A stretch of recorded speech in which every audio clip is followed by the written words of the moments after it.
Kampuni nyingi za usafirishaji wa baharini zimeanza kuepuka kutumia mfumo wa usafiri unaoongozwa na jeshi la Marekani katika mlango wa bahari Hormuz baada ya kuongezeka kwa mashambulizi yanayodaiwa kufanywa na Iran dhidi ya meli zinazopita katika eneo hilo, hali ambayo imeongeza hofu kuhusu usalama wa mabaharia na mizigo ya kimataifa.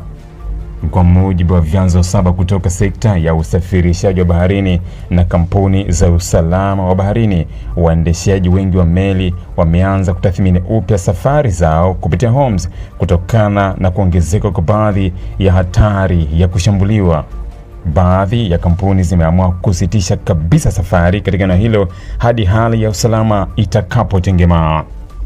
Kwa miongo kadhaa, meli zilizokuwa zikiingia na kutoka Ghuba ya Uajemi zilikuwa zikitumia njia rasmi ya usalama iliyowekwa mwaka 1968 na shirika la kimataifa la usafirishaji baharini chini ya Umoja wa Mataifa.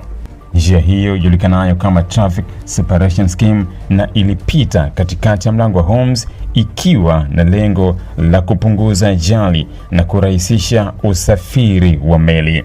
Hata hivyo, tangu vita vya Iran na Marekani kuanza, taarifa mbalimbali zinaeleza kuwa vikosi vya Iran viliweka mabomu ya baharini katika sehemu za njia hiyo ya kawaida, jambo ambalo lililazimisha meli nyingi kuacha kuitumia.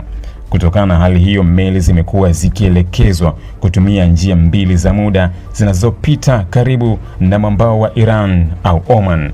Katika juhudi za kuhakikisha kuwa usafirishaji wa mafuta kutoka Ghuba ya Uajemi haukatizwi, jeshi la Marekani lilianzisha mfumo maalum wa kuongoza meli kupitia upande wa Oman. Operesheni hiyo ilihusisha matumizi ya ndege zisizo na rubani, vyombo vya baharini visivyo na rubani, helikopta za kijeshi pamoja na ulinzi wa karibu kwa meli zinazopita katika eneo hilo. Mpango huo uliwezesha kusafirishwa kwa makumi ya mamilioni ya mapipa ya mafuta kwenda kwenye masoko ya kimataifa, hatua iliyosaidia kupunguza mshtuko mkubwa uliokuwa unatishia soko la nishati duniani baada ya usumbufu mkubwa wa usambazaji wa mafuta na gesi. Hata hivyo, mafanikio hayo sasa yanaonekana kuwa katika hali ya hatari baada ya kuongezeka kwa mashambulizi dhidi ya meli zinazopita katika njia hiyo inayopitia karibu na pwani ya Oman. Taarifa zinaonyesha kuwa tangu tarehe 7 Julai mwaka 2026 angalau meli 5 zimeshambuliwa katika maji ya Oman. Miongoni mwa meli hizo ni meli 3 kubwa za kubeba mafuta ghafi, meli moja kubeba gesi asilia iliyoyeyushwa na meli moja ya makontena. Uchambuzi wa matukio hayo unaonyesha kuwa mashambulizi mengi yametokea katika eneo ambalo lilikuwa linatumika na mpango wa ulinzi unaoongozwa na Marekani. Hata hivyo, bado hajathibitishwa rasmi iwapo meli zote zilizoshambuliwa zilikuwa zikisafiri chini ya ulinzi wa mpango wa Marekani, ingawa vyanzo vya sekta ya usafirishaji vinaeleza kwa baadhi yao zilikuwa zikifuata mwongozo huo. Mmoja wa viongozi wa kampuni ya usafirishaji wa baharini amesema kampuni yake imeamua kutotuma tena meli kupitia mlango wa bahari Hormuz kwa sasa kutokana na kuongezeka kwa hatari ya maisha ya wafanyakazi wake.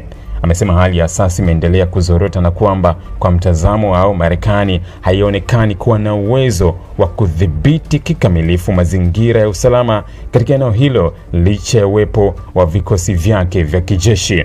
Wachambuzi wa masuala ya usalama wa Mashariki ya Kati wamesema kuwa uwezo wa Iran kuendelea kulenga meli zinazopita katika njia ya Oman unaonyesha kuwa mpango uliopendekezwa na utawala wa Trump wa kuhakikisha meli zinaendelea kusafiri huenda usiwe na mafanikio yaliyotarajiwa. Ameonya kuwa ikiwa mashambulizi yataendelea, kampuni nyingi zaidi za usafirishaji zinaweza kuacha kutumia mlango bahari wa Hormuz, jambo ambalo linaweza kuvuruga usafirishaji wa mafuta, gesi na bidhaa nyingine muhimu kutoka Ghuba ya Uajemi kwenda masoko ya Asia, Ulaya na maeneo mengine duniani. Ili kuwa mwanafamilia bora wa Global TV, usisahau kusubscribe, like, kushare na kucomment. Baada ya kusubscribe, bonyeza alama ya kengele ili kupata taarifa kwa kila video inayopanda Global TV Online.